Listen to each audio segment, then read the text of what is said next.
Bonjour les amis. Aujourd'hui, nous allons nous éloigner des livres. Pas pour les oublier, mais pour parler d'un sujet très important. Un sujet qui fait mal au cœur.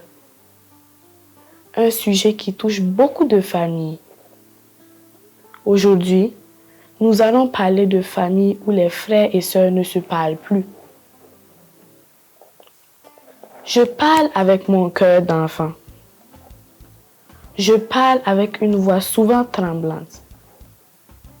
Quand les frères s'éloignent, Dieu s'éloigne. Quand ce que Dieu unit se brise, les bénédictions s'envolent. Je vais vous raconter une histoire. Il y avait autrefois, dans un village paisible, une famille simple. Des frères et sœurs vivaient ensemble. Ils mangeaient dans la même assiette. Ils dormaient sous le même toit. Ils riaient ensemble. Un jour, quelque chose s'est cassé.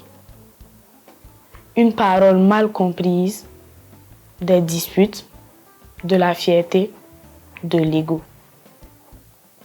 Depuis ce jour, des enfants nés du même ventre se sont tournés le dos. Ils ne se parlent plus. Des années plus tard, ils se sont mariés. Des enfants sont nés. Mais les cousins ne se connaissent pas. Ils vivent dans la même ville. Ils portent le même nom. Mais ils s'ignorent. À la maison, les enfants posent des questions. Pourquoi on ne va jamais chez tonton? Pourquoi on ne voit pas tata? Pourquoi les autres enfants ne viennent pas jouer avec nous? Les parents répondent peu. Parfois, ils se taisent. Parfois, ils parlent mal de leurs frères et sœurs. Les enfants écoutent. Les enfants apprennent. Ils apprennent la colère. Ils héritent d'un conflit qui n'est pas le leur. Ils grandissent séparés. Ils perdent le lien familial. Ils perdent le soutien des cousins. Ils perdent une partie de leur histoire.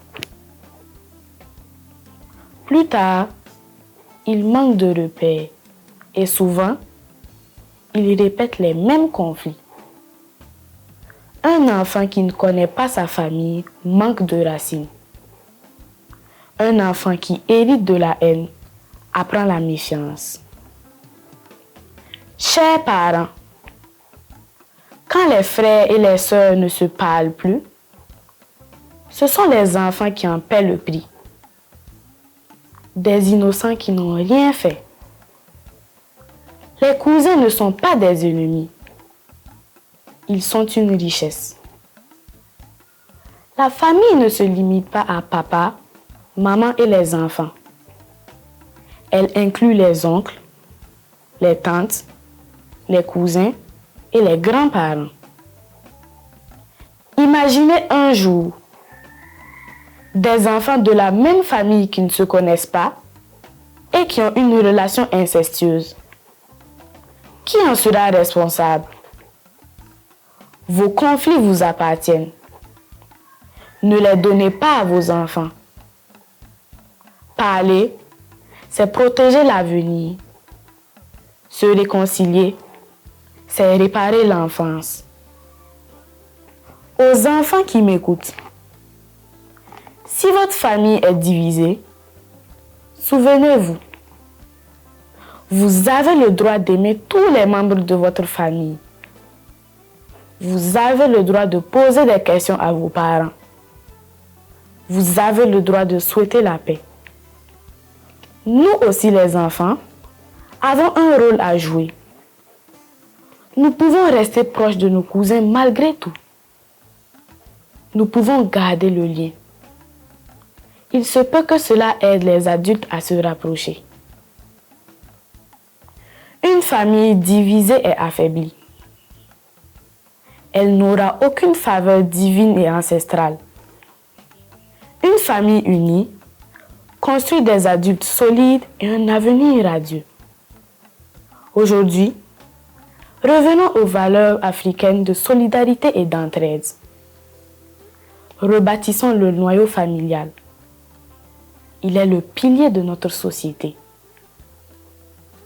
C'était votre ami Iman. On se retrouve bientôt dans Laisse ton écran et lis un livre.